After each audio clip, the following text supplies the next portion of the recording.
Bienvenidos jóvenes a un nuevo video de nuestra asignatura en la cual vamos a seguir revisando algunos aspectos de la configuración de un servidor web Apache.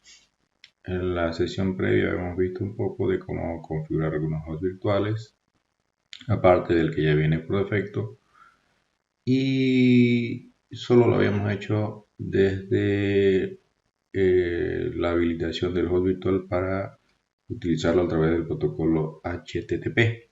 No lo habíamos hecho a través del protocolo HTTPS, ya que esto implica algunas tareas adicionales. No se olviden que se puede habilitar ambos protocolos en el servidor, pero no es estrictamente necesario. En un sitio web que no expone información delicada en el intercambio de datos entre el usuario y su servidor web, no es relevante habilitar el protocolo HTTPS, aparte que implica una carga adicional para el servidor, también en el tráfico a través de la red, y el hecho de que ustedes tienen que comprar un certificado digital firmado por alguna autoridad certificadora, que normalmente ese pago se hace por un año, dependiendo, puede ser por dos, dependiendo por cuánto tiempo ustedes lo pagan, ¿no? Pero en el caso de que ustedes lleguen a realizar más que un sitio web, una aplicación web que hace cobranzas en línea para un medio de pago y necesita capturar el número de tarjeta o el código que se utiliza en las tarjetas para hacer cobros por internet. Entonces esa información no puede ir libre o desencriptada como lo maneja el protocolo HTTP, y ella entra en juego el protocolo HTTPS. Por eso, si ustedes se han fijado, el sitio web de la Gabriel, el portal de la Gabriel ya funciona por HTTPS. Por más que ustedes coloquen HTTP, lo redirecciona para que trabajen por HTTPS, porque por ejemplo ustedes colocan su registro y su clave para ingresar a su perfil y ver sus datos personales, lo mismo los administrativos, los docentes. Entonces, si se acuerdan, nosotros la anterior clase habíamos configurado, aparte del host virtual por defecto,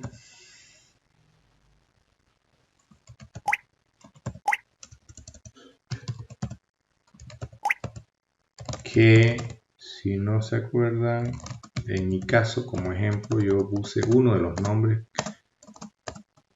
al final, yo puse el de mi DNS, no porque deba estar el de DNS, ojo, solamente porque yo lo elegí ese nombre de los que se mapean, fíjense, hacia mí, hacia la IP de mi servidor. O sea, la IP de mi servidor es la 192.168.020. Entonces, si yo le pido a mi DNS que me dé toda la zona para no ir a mirar de mi dominio, si ustedes ven, todas las que se mapean hacia la IP20 son nombres que yo puedo utilizar para SDI, estilo, también puede ser personal. Son nombres que yo puedo utilizar, nombres de dominio que yo puedo utilizar para habilitar un host virtual. Y como notaron que cuando ustedes definen un host virtual, solapa de cierto modo, si vale el término, la configuración que ya viene. O sea que no importa qué nombre de dominio pongan, ustedes siempre van a ir hacia su nuevo host virtual. Y si quieren mantener el host virtual por defecto, pues hay que agregarle al final algo como lo que le colocamos en el archivo de configuración. Esto, solamente eso, ¿no? Entonces, eso es en la configuración por defecto. Volvamos un nivel y entremos al conjunto de. Y si se fijan, acá tenía una configuración por IP, ¿no es cierto? Vamos a habilitar otro sitio, otro host virtual por IP, aprovechando esta configuración. Y si se acuerdan, teníamos DNS y teníamos estilos como nombre de DNS1 para acaparar a todos los otros nombres que no sean que no sean estilos. Entonces lo que voy a hacer es agregar otro host virtual para tener el ejemplo que ustedes tienen en su guía, que ya lo hice en la anterior clase, ¿recuerdan? Pero en la anterior clase lo hice con el mismo estilo. Esta vez lo voy a hacer con un con otro nombre de dominio. Voy a utilizar, vamos a ver otra vez, como tenemos habilitada esta posibilidad en nuestro servidor DNS, .net, voy a elegir este que dice personal. Entonces voy a copiar ese estilos por IP, como tiene que terminar en .conf. Vamos a borrar este, ya no me sirve.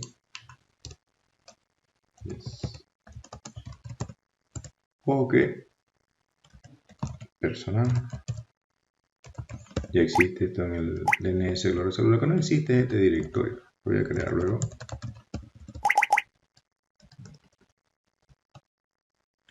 Y los archivos de error y de acceso también les voy a poner parecido al nombre de dominio. Son nombres de archivos. Este es el nombre de dominio.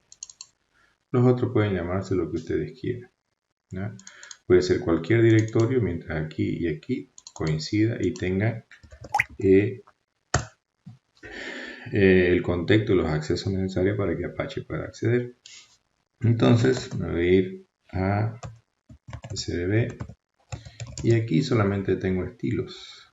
Hacemos un tree, solamente tengo eso. Entonces lo que voy a crear es -p personal. Solo que yo lo creo así, el nombre de la carpeta, solamente porque al verlo yo reconozco a qué sitio web estoy almacenando páginas ahí sin necesidad de ir a mirar el archivo de configuración. Solo por eso. Si a ustedes no les agrada, les parece muy largo, tengo que ponerle el sitio 1, el sitio 2, el sitio 3. Y ustedes en su archivo de configuración se van a dar cuenta en qué carpeta hay qué host virtual. Entonces, y acá vamos a crear public HTML. Ustedes dirán, ¿por qué no lo pone directamente de personal.soft104.net? Porque a lo mejor decido hacer, por ejemplo, una restricción por usuario, como dice en estilos, ¿verdad? Entonces, dentro de esa carpeta pongo usuario, no necesariamente con acceso para que el usuario normal pueda acceder a ese directorio de usuarios. Entonces, vamos a ver un ls-z para ver el contexto. Y si se fijan, la nueva carpeta no tiene, entonces se acuerdan el comando chcon -r -t, tenemos el contexto y le vamos a poner a personal. Si volvemos a hacer esto, ya está con ese contexto. Entonces vamos a ver cuál de esos mini proyectos de ejemplo que tengo vamos a colocar ahí. Ya habíamos copiado bastantes. Este era uno que ya usamos. Bienes raíces ya habíamos usado. Podemos usar este con CSS. Entonces lo que voy a hacer es copiar todo de home, del directorio de download, del directorio de trabajo de mi usuario. Vamos a copiar con CSS. Todo. ¿A dónde? Personal, public HTML. Con eso ya estoy listo para reiniciar mi servidor web y tener un nuevo sitio. Fíjense que si no lo reinicio todavía y pongo personal, va a ir al sitio por defecto. No se olviden de esa demostración que hicimos en la anterior clase. Personal.soft164.net y va a ir al sitio por defecto, que es el de bienes raíces. Porque si no hay un host virtual configurado, nosotros lo hemos trabajado de tal manera que nuestro servidor web entiende que el usuario está queriendo recuperar las páginas del host virtual por defecto. Pero ahora vamos a reiniciar y ya va a entrar en vigencia la configuración que acabamos de hacer. Iniciamos. Ustedes le dan F5. Fíjense. Pues Ctrl Shift y ya aparece el nuevo. Si ya no aparece lo que había antes. Si queremos entrar a otro, tenemos que colocar cualquier nombre que no sea estilos ni personal que se mapee a la IP con la 20. Que termina con el número 20. Aquí FR. Puede ser puede ser este, puede ser correo, veamos correo, correo, no correos. Ahí está. Entonces cualquiera, o DNS1, que es el que utilice como molde, cualquiera de esas puede ser utilizado para ese fin. Bueno, ahora, por defecto, ustedes tienen configurado el host virtual por defecto para HTTPS. Miren, voy a entrar a personal. ¿Y cómo habilitamos eso? Cuando instalamos el módulo, es personal, pero ahora ese es por HTTP. Vamos a ver por HTTPS. Esto me está dando porque este sitio está usando un certificado digital no firmado por una entidad o una autoridad certificadora, o sea, no firmada por una empresa que el navegador tiene registrada en su base de datos como válido para firmar un certificado y decir, no, este señor sí es de confianza, entonces mostramos ese sitio. Entonces le da la libertad al usuario de aceptar los riesgos de... Fíjense, cuando yo le pongo personal ya no me muestra el sitio ese de las fotos, ¿no es cierto? ¿Por qué? Porque está trabajando, fíjense, inclusive con estilo le voy a poner, estilo es el otro, ¿se acuerdan? Mi dato. Sigue mostrando la parte de, si pongo de eso también, porque para todo esto, fíjense, para todo esto está trabajando con el host virtual por defecto, ¿no es cierto? Entonces, ya está funcionando el HTTPS. ¿Y con qué certificado? Veamos, con un certificado que automáticamente el instalador de Apache crea y lo configura su servidor. Fíjense, miren. Dice que este es el sitio web y veamos cuál es la firma que hay en el certificado. En el certificado ni siquiera es, miren, yo no le creé un nombre para este nombre con el que lo crea mi servidor. Tengo dos opciones, renombrar mi servidor o agregarlo uno en mi DNS. Yo le voy a agregar porque también quiero que se mapee ese nombre con la IP de mi máquina. Entonces voy acá y aquí le voy a aumentar. Verá, no es necesario, pero quiero hacerlo. Ahora sí.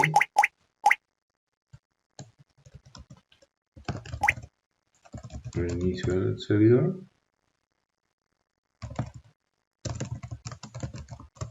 Y si hago ahora el AXFR, ustedes ven, y aquí aparece mi nombre. O sea que si hago un dig de este nombre va a salir que este es su IP. Pero si se fijan, miren, no dice DNS1, dice que está asociado a ese servidor. Y miren quién lo firma. Lo firma la misma organización, o sea, nuestro mismo equipo. Es un certificado digital, esto se llama un certificado digital autofirmado. Son cosas que los navegadores no reconocen como certificados de confianza, por eso es que les sale ese mensaje, ¿no? También les va a salir ese mensaje cuando, por ejemplo, su certificado es firmado por una autoridad certificadora y su navegador está desactualizado respecto a la base de datos de autoridades certificadoras, entonces tampoco lo va a reconocer. En ese caso se arregla agregando el certificado de la autoridad certificadora o actualizando su navegador para que a la vez de actualizar las funcionalidades también actualice la base de datos que controla esa parte. Entonces ahorita nuestro HTTPS funciona, pero está con la configuración por defecto. Entonces, ¿qué tendríamos que hacer, ¿ya?, para poder hacer eso? No se olviden que el protocolo HTTPS, como diferencia básica, utiliza una capa, utiliza un protocolo con seguridad en el cual los mensajes van cifrados. Si ustedes ponen un escuchador en su red y capturan los mensajes que van entre su cliente y su servidor, si es por HTTP, ustedes van a poder leer el código HTML y los estilos y demás cosas que estén intercambiando, pero si usan HTTP se van a ver que va a salir cifrado, no es legible, ¿ya?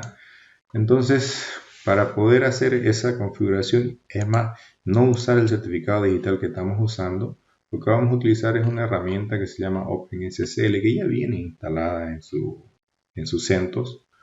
Y lo que vamos a hacer es generar un certificado autofirmado. ¿Para qué? Simplemente para mostrar, porque normalmente cuando se hace esto en producción, lo que se hace es generar la llave y el certificado y se envía para que el certificado sea firmado por una autoridad certificadora, la cual nos va a pedir algunos datos y nos va a cobrar por firmar ese nuestro certificado para que nosotros lo recibamos y recién lo actualicemos con la llave de nuestro servidor. Entonces, ¿por qué? Porque una vez ella lo firma, ya no va a salir que nosotros mismos firmamos el certificado, sino va a salir que, no sé, VeriSign o alguna otra autoridad certificadora firmaría el certificado. Entonces, lo que vamos a hacer es crear un certificado, por ejemplo, para el sitio web por defecto, ¿ya? Y el sitio web por defecto se llamaba DNS1. Entonces, todo lo que accedan por el sitio web por defecto le vamos a poner ese certificado. Entonces, el comando es, vamos a probar si existe OpenSSL, se le pone el --rec y rec, y lo que vamos a utilizar es el estándar certificado con estándar X509, que si se acuerdan de la teoría, ¿ya? Es un estándar de estructura de llave de claves públicas, ¿no? Que establece los estándares que se usan para certificados con claves públicas y un algoritmo para validar la ruta de firmas o de certificación de ese certificado. Entonces, les voy a mostrar uno, por ejemplo, o luego que terminemos, cómo es que se hace esa validación de las firmas que hay en los certificados digitales. En el caso nuestro no va a poderse validar porque va a ser autofirmado, ¿no? Entonces, yo ya asumo que ustedes tienen instalado el módulo mod-ssl de Apache. Acuérdense que yo lo instalé en el primer video de esta unidad. Entonces ponemos -X509. Normalmente ponen esto cuando ustedes quieren que sea para un servidor, pero si es para una persona, ustedes pueden digitar una clave o una frase secreta. Vamos a poner 365 días de validez del certificado. Decimos que queremos una nueva llave. Ponemos el algoritmo, vamos a usar RSA de 4096 bits. Le decimos qué es lo que va a generar, dónde lo va a generar esa llave. Entonces ponemos el parámetro medio key y especificamos el directorio donde se va a guardar eso. Puede ser cualquier directorio, pero ustedes tienen que estar seguros de que tenga el siguiente contexto. Ya les voy a mostrar. etc. Ese directorio existe. Hay un directorio PKI. Dentro de ese directorio PKI hay un directorio TLS y hay un directorio private. Y ahí voy a crear, por ejemplo, un certificado para mi dominio DNS1. Y puedo llamarlo así simplemente y luego ponerle PEM. ¿Ya?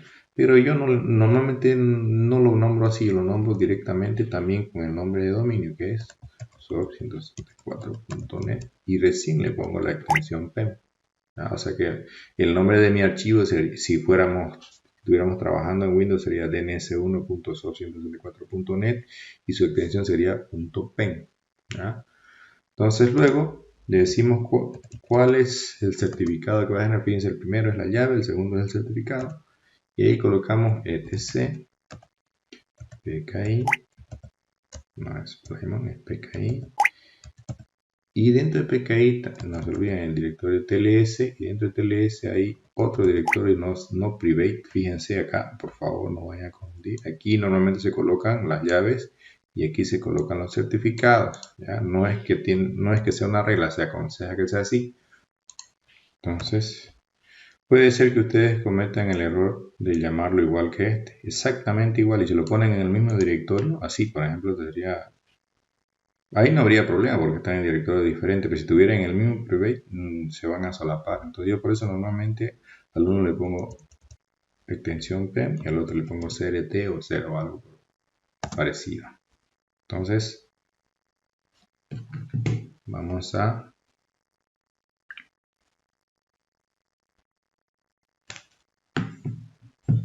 proceder. Si está bien, lo primero que nos pide es el código del país. Entonces yo voy a poner con 2 letras, se pone que pertenece a Bolivia. Luego es el estado o provincia, pero en realidad en este caso es el departamento para nosotros de Santa Cruz, ¿no? Y luego tenemos la ciudad Santa Cruz de la Sierra.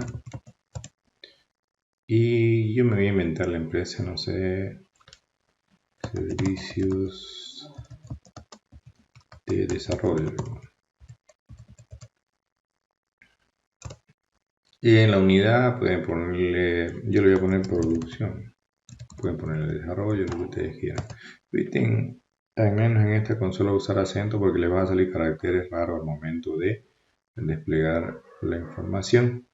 Esto es importante. El common name, en el common name, como el certificado para un servidor, tiene que colocar el nombre del dominio para el cual ustedes están generando el certificado. Por eso, para no equivocarme, estoy anotando tal cual, le doy enter. Y acá coloco el correo del administrador o al quien se debe llamar por cualquier cuestión. Yo le voy a poner el mismo correo que le puse para mi DNS, que es source134.net. Y listo. Si vamos a revisar, ¿bien? Ya existe ese, que es el privado. Y si vamos y revisamos cert, también existe ese, que es el certificado. Veamos el ls, lo mismo vamos a hacer, pero lo que quiero mostrarles es el contexto. Y el contexto en este caso es cert. Entonces, si ustedes no lo colocan dentro de este directorio, lo colocan dentro de otro, asegúrense que el contexto con el que se graba el certificado, con el que está trabajando el certificado es cert, porque si no Apache no lo va a reconocer. Por eso es que yo prefiero colocarlo dentro de esos directorios, porque esos directorios ya tienen ese contexto y cuando crean un archivo, el archivo hereda el contexto establecido. Voy a aprovechar y voy a crear otro para estilos, por ejemplo. Voy a hacerlo parecido. Estilos. O sea que no voy a crear no, vamos a crear para personal. No voy a crear un host virtual para HTTPS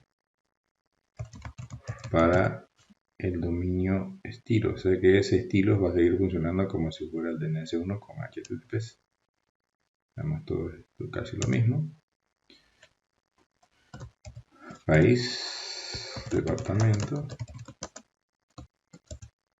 Santa Cruz, ciudad. Aquí le voy a poner fotografías familiares. Y acá le voy a poner personal. Normalmente aquí no se olviden, aquí se pone la empresa. Como no tengo empresa, me estoy inventando una empresa de fotografías familiares. Y aquí en la unidad organizativa dentro de esa empresa le pongo personal.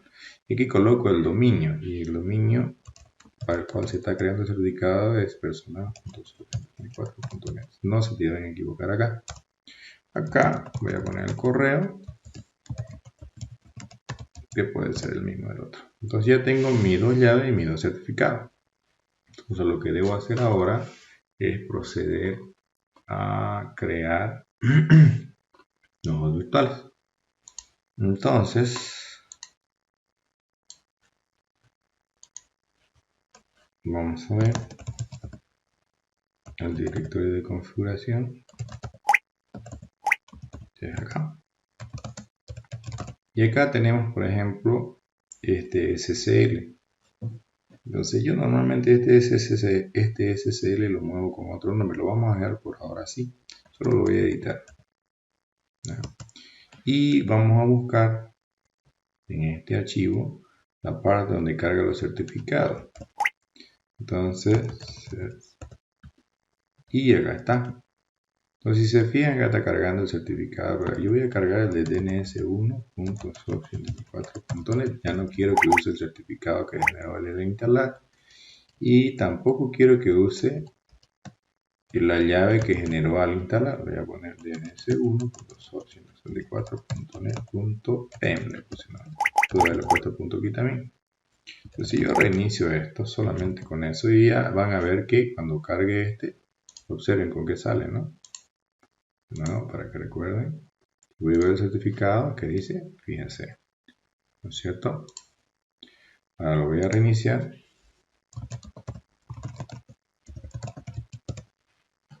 Me faltó el servicio. Lo reinicio. Y si cargo nuevamente, fíjense, control Shift, me va a volver a pedir que yo confirme que no importa que no sea un certificado firmado por una autoridad, porque ustedes dirán, si ya lo cargo hace rato, sí, pero fue el otro certificado, ahora estamos cargando uno nuevo. Entonces, si yo voy y veo, ya le di que quiero confirmar que no importa que no sea un certificado válido según él. Fíjense, ahora ya está para el dominio, dice servicio de desarrollo, producción, ¿no es cierto? El asunto es que todos siguen funcionando con este DNS1, todos los dominios. Entonces vamos a crear otro y vamos a hacerlo en el de personal. Entonces en ese de personal lo que voy a hacer es agregar la configuración para un host virtual, pero por HTTPS son 16 líneas y las voy a copiar y las voy a pegar, pero aquí por puerto 443, que es el por defecto. Y también esto, el directorio, todo está bien. Lo que hay que cambiar es la parte posterior, en realidad hay que cambiar, que aumentar. Entonces le vamos a decir que quiero aumentar, que habilite el motor de SSL. Le vamos a decir que use determinados protocolos.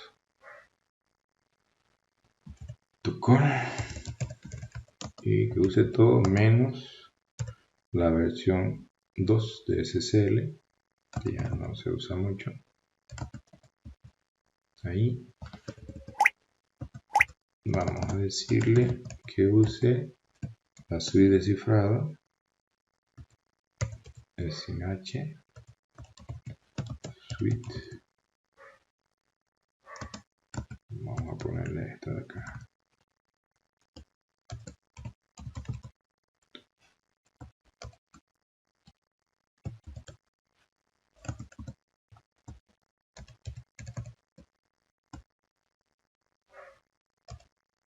Tampoco es MD5, muy pobre.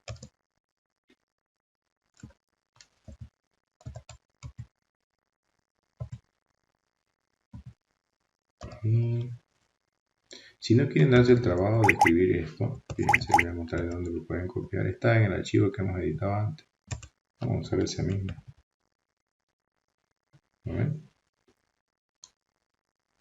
Ahora sí, esto pueden revisar en la documentación cuáles pueden utilizar para cambiar el que sea de su preferencia y conveniencia para esta parte. Ahí. Acá. Luego hay que decirle dónde está la llave y el certificado. Entonces vamos a poner certificate file, o sea, el certificado. Y el certificado estaba,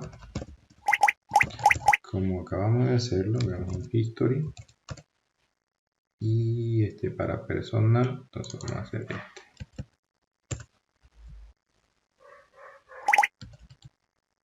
Entonces el certificado es ese.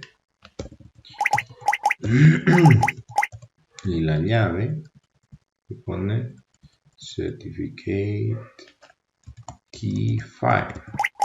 Editaba en private. Y se terminaba el nombre del archivo en PEM, no en CRT. Con eso, fíjense, después la configuración toda la misma, la única diferencia aquí es el puerto. Y aquí es que estoy habilitando el CCL para SDI. Entonces reiniciamos el servidor. Si no hay errores va a reiniciar. Fíjense, esta vez voy a cargar, no hay problema. Pero ahora voy a cargar personal. Vamos a recargar. Con Control Shift R. Ahora sí me va a cargar el sitio que corresponde. ¿Ven? Entonces, si revisamos, este ya va a estar funcionando con otro certificado. ¿Ven? Entonces, de esa manera ya hemos habilitado otro host virtual para HTTPS. Si vamos a estilos, van a ver que estilo sigue funcionando. Veamos, sigue funcionando con el certificado de DNS1 porque ese es el... ¿ven? Fíjense, acá esto quería mostrar que el servidor Apache normalmente se agarra del primer host virtual que carga. Donde pide el primer server name, ese lo agarra como su nombre de su configuración de host virtual por defecto. Entonces, ¿qué está pasando acá? Veamos.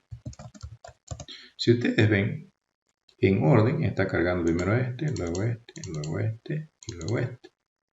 Este de acá es el que da la configuración para HTTPS.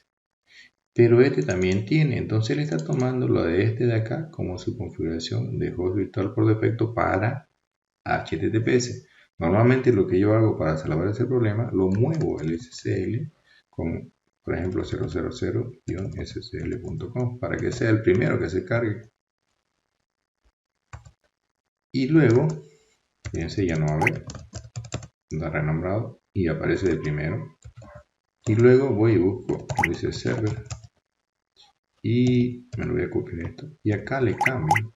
Yo quiero que aquí el por defecto sea tns1.124.net, que lo mismo podríamos haber hecho en el del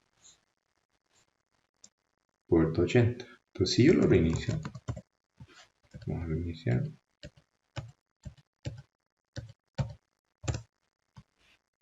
y yo recargo con Control Shift R, fíjense, ahora ya me carga directamente, ¿qué cosa? Me carga el DNS1 y ya no el de personal. De personal solo va a funcionar con personal. ¿Ven? Entonces, ese pequeño detalle al trabajar con los hosts virtuales en Apache, ¿no? Otra cosa que nos falta ver es la configuración de puertos adicionales. Uno normalmente cuando estamos trabajando con clientes normales, uno les deja el puerto 80 o el 443 para que trabajen, pero si necesita un ambiente de prueba, a veces se necesita colocarlo en otro puerto aparte. Entonces, por ejemplo, si ustedes se recuerdan en su día,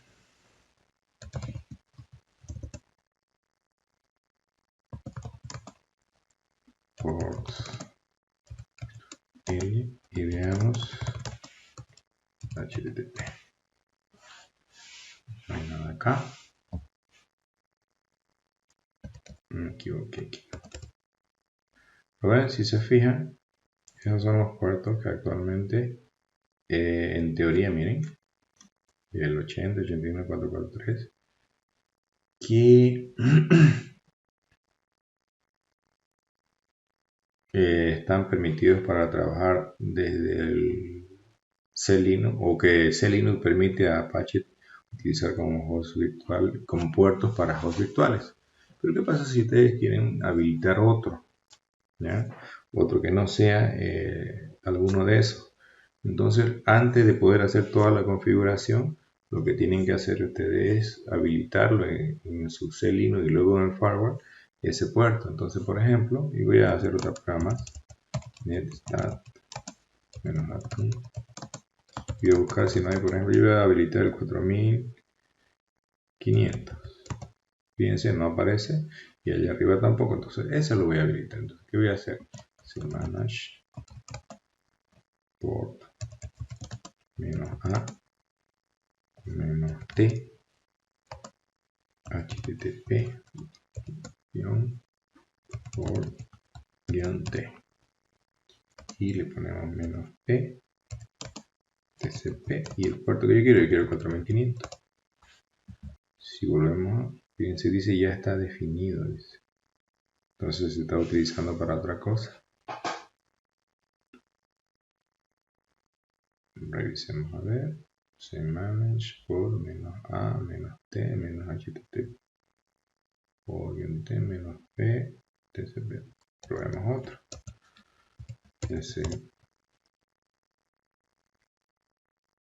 Vamos a usar entonces el 4600, el otro se está utilizando para alguna otra cosa. Entonces, luego de eso, hacemos lo mismo que hicimos al principio, habilitar en el firewall.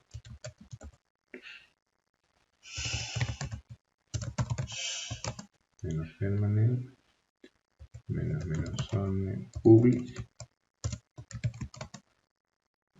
menos add port igual 3200. No, ese es el que está en su guía. 4600. Sí, esa. Y luego lo cargamos. Con eso solo estamos dando permiso en el Selenium y en el firewall para que Apache pueda usarlo. Entonces lo que voy a hacer para no crear una nueva configuración, ese de estilos, lo voy a habilitar para que en vez de que trabaje en el puerto 80, trabaje en 4600.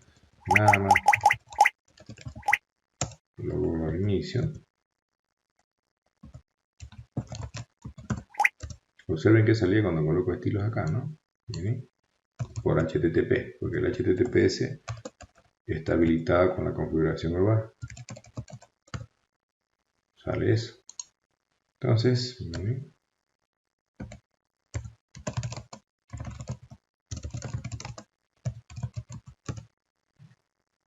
Entonces, al hacer esto, ya no le dije que haya una configuración especial para el puerto 80 de este sitio. Si yo hago esto, fíjense, vamos a recargar. Con control shift R me carga el host virtual por defecto. ¿Y cómo logro que funcione con el otro puerto? Le pongo 2.4600. Vamos a ver.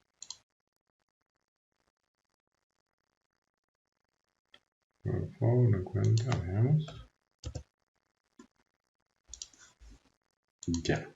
Algo más que tenemos que hacer, que se me olvidó, es que en el archivo de configuración que está un nivel más arriba en conf, ya lo habíamos tocado al inicio de este archivo, hay que decirle que también escuche en ese puerto.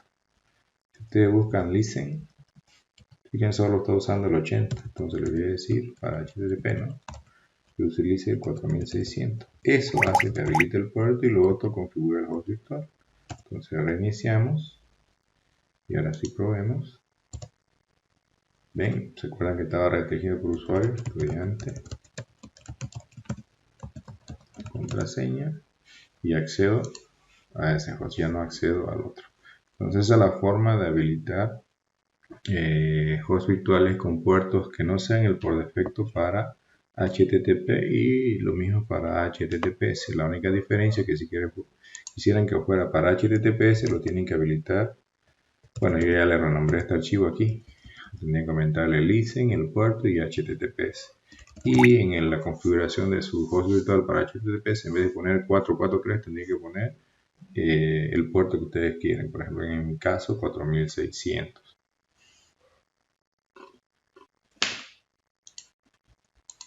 Entonces, ahora que ya hemos visto todo esto, vamos a volvernos un nivel y vamos a ver que aquí, por ejemplo, miren, donde estoy, hay un directorio logs, que es un alias en realidad hacia otro directorio. Y aquí adentro están todos los archivos, fíjense, aquí se han creado los logs de error de cada uno de sus dominios personales, de sus hosts virtuales y del por defecto, por ejemplo, del SSL, este es del host virtual por defecto y este también. Entonces normalmente acá se ven los errores y en el otro quienes están accediendo a qué recursos. Por ejemplo, si vemos en este, ¿ven? Ahí me dice desde dónde estoy accediendo, ¿no? Entonces Eso es en cuanto al servidor web.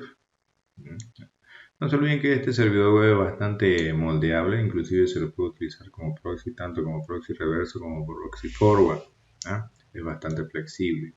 También lo pueden integrar con un sistema o aplicaciones web que trabajen, no se olviden, con PHP, con Perl, con Python. Solamente necesitan instalar los módulos necesarios y después copiar los archivos o los programas en los directorios configurados para el host virtual que quieran usar. Algo que nos falta ver en esta unidad, un poco sobre un servidor de base de datos que en conjunto se suele usar también con servidores web Apache, que para eso necesitaríamos trabajar también con PHP. Lo que vamos a ver es cómo instalarlo desde el sitio, para no utilizar el que viene en el repositorio. Entonces lo que vamos a ver es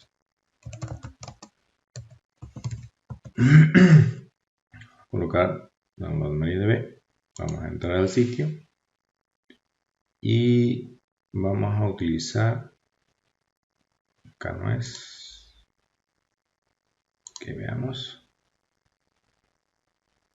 vamos a ir a este repositorio, fíjense que dice uso CentOS, Fedora, Red Hat, Debian, Ubuntu, entramos y nosotros queremos para CentOS y queremos para CentOS City y si quieren podemos instalar la versión 5, ¿no es cierto?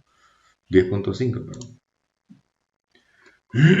Para eso, miren lo que dice, que hay que copiar todo este contenido en un archivo que se llame mariadb.repo en el directorio de archivos de repositorio, y ese ya lo habíamos usado, y ahí dice, miren, etc.repo.d. Entonces me voy a ese directorio, fíjense, a este, y ahí voy a crear el archivo mariadb.repo y dentro voy a colocar esa configuración. Entonces lo grabo y luego que dice, luego dice tienen que hacer la instalación de MariaDB server y cliente. Entonces lo voy a copiar.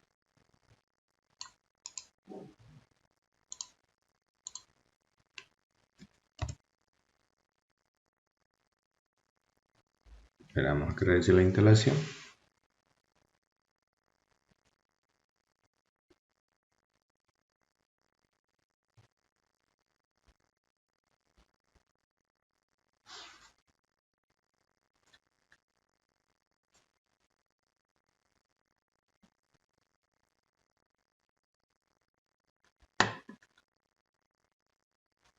Le digo que sí quiero instalar. Fíjense, alguna va a instalar de ese repositorio y otra va a instalar del repositorio base.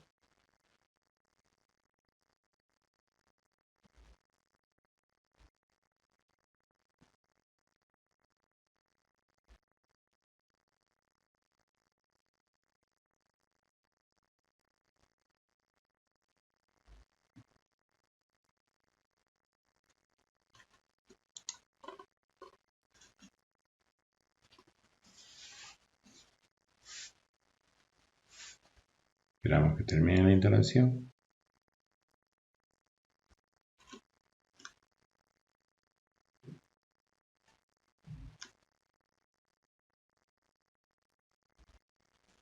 Soltamos la llave.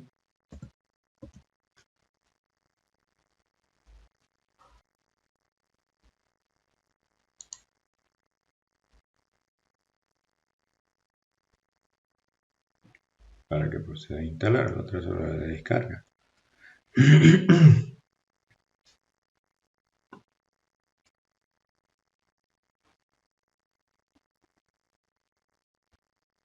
Ahora ya podemos hacer lo que deben tener en su vida, que es, por ejemplo, podemos habilitar para que sola levante MariaDB cuando reinicie la máquina. Como no ha reiniciado y no queremos reiniciar, le vamos a decir que inicie esta vez manualmente. Inicia y ya podemos conectarnos. ¿Eh? El problema es que por defecto se instala en modo inseguro, entonces hay que forzarlo a que el usuario administrador tenga contraseña, y eso se logra. Voy a borrar esto para que se muestre más arriba y se vea el guión MySQL Secure Installation. Al darle ahí, si no tiene password, tengo que darle Enter. Si tiene password, tengo que incluir el password para que me permita cambiar. Le doy Enter y le digo que sí quiero cambiar a ese modo de autenticación que me está diciendo ahí. Y quiero cambiar el password root, le digo que sí. Entonces le pongo una contraseña al usuario root, pero de MariaDB, no del sistema operativo. Son dos usuarios diferentes. Este se graba dentro del gestor de base de datos, dentro de su base de datos, el otro es dentro del sistema operativo.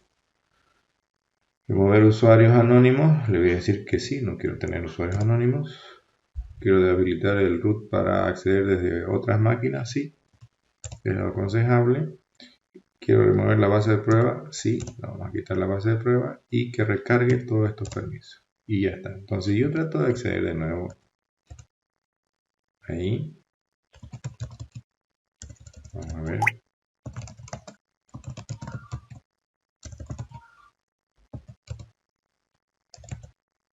Me va a dejar de ver solamente algunos, pero vamos a tratar de acceder con usuario. Menos U, root, menos P.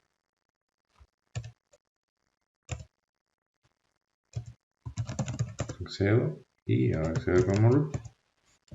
Entonces, si ustedes quieren correr de nuevo esto, lo ejecutan, pero esta vez ya tengo que poner el password. Pueden volver a correrlo. El password root, le voy a decir que no. Remover el usuario anónimo, le digo que sí. Deshabilitar, sí. Remove yes. Y que recargue. Bueno, ¿y qué más podemos hacer? Algunas cosas ustedes pueden haberla aprendido en su materia de sistema de base de datos 3, como lenguaje de definición de datos, lenguaje de manipulación de datos, pero repasemos algunas cosas que tienen disponibles en su guía. Por ejemplo, si ustedes quieren crear una nueva base de datos sin necesidad de conectarse con el comando MySQL, no necesitan cambiarse de directorio, pueden estar donde ustedes quieran, incluso pueden estar con un usuario normal. Entonces lo que voy a hacer yo es MySQL admin, hay un comando, le digo que quiero hacerlo mediante el usuario root. Aquí la contraseña, y lo que quiero es crear una base de datos que se llame B de prueba.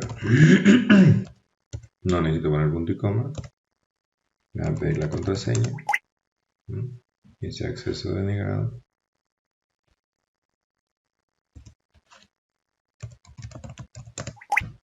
Vamos a ver si es que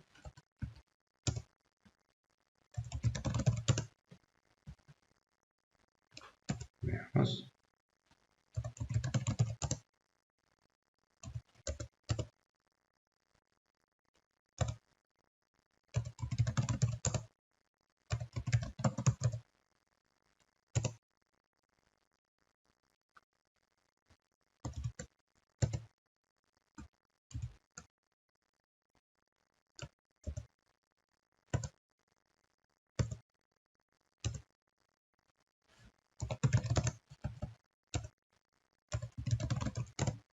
Ahora sí, había puesto bien la contraseña. Entonces yo me conecto con MySQL -p. Y si hago esto, no me deja, ¿no es cierto? Se lo trataba accediendo porque estoy como root, entonces ahí me permite hacerlo. Pongo la contraseña y sigo show databases. Ya existe la base de datos de prueba. También puedo borrarla si quiero. En vez de ponerle create, le pongo drop. Sí, le digo que si quiero borrar. Y si ustedes quieren hacer cambios de configuración, ustedes pueden hacerlo en el archivo de configuración de MariaDB que está. Para eso no necesitamos estar como root.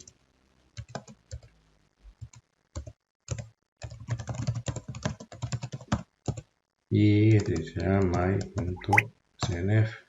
Se dan cuenta que está vacío, es porque está cargando algunas cosas de este directorio. Y aquí hay algunas configuraciones, tanto a nivel de servidor, de cliente y otras cosas más. Pero ustedes ahí pueden cambiar parámetros que ustedes deseen según sus necesidades y luego simplemente tienen que reiniciar el servidor para que tome esos parámetros. Otras cosas que pueden necesitar en su servidor seguramente es sacar base de datos, backup de su base de datos. Para eso no es necesario estar como root. Se hace con el comando mysql dump, por ejemplo, y ustedes colocan el usuario con el que quieren hacer eso, -p, y le dicen qué base de datos quieren sacar. Yo, por ejemplo, quiero sacar de la base de datos MySQL. Hay una base de datos que se llama así y la voy a grabar en mysql.sql. Y si ustedes se fijan, ya me sacó el backup. Son solo sentencias SQL que me servirían para restaurar, como lo tienen en su guía, un backup. Pero para eso obviamente necesitan tener la base de datos limpia. Es fácil integrarlo para que trabaje con Apache. Simplemente, como les decía, necesitan conocimientos de programación en algún lenguaje que soporte acceso o conexión con base de datos MariaDB o MySQL. Entonces, toda la parte de lo que es SQL y demás, normalmente ustedes lo van a ver en una asignatura aparte. El objetivo de mostrarles es cómo hacer la instalación, donde está el archivo de configuración si ustedes desean sacar copias de seguridad y cómo activar el modo de acceso seguro. Entonces, vamos a terminar ahí. Adicionalmente, si ustedes quieren, algo que no hice, si ustedes quieren que se tenga acceso a su servidor desde otras máquinas, no se olviden de adicionar en el firewall el puerto 3306, que es el puerto en el que trabaja por defecto su MariaDB. ¿Ya? Entonces, si no lo hacen, solamente van a poder acceder desde la máquina que están ahorita probando, no podrían acceder desde otra. Si ustedes ven acá, algunos archivos de configuración de su servidor. Es cierto que todos dicen MySQL, pero no se olviden porque este es un servidor de base de datos que nació de una versión de la versión 5 de MySQL y a partir de ellos tomaron líneas de desarrollo diferentes. Eso es todo lo que quería mostrarles hoy. Espero que les sea de utilidad y nos vemos en un siguiente video. Hasta luego.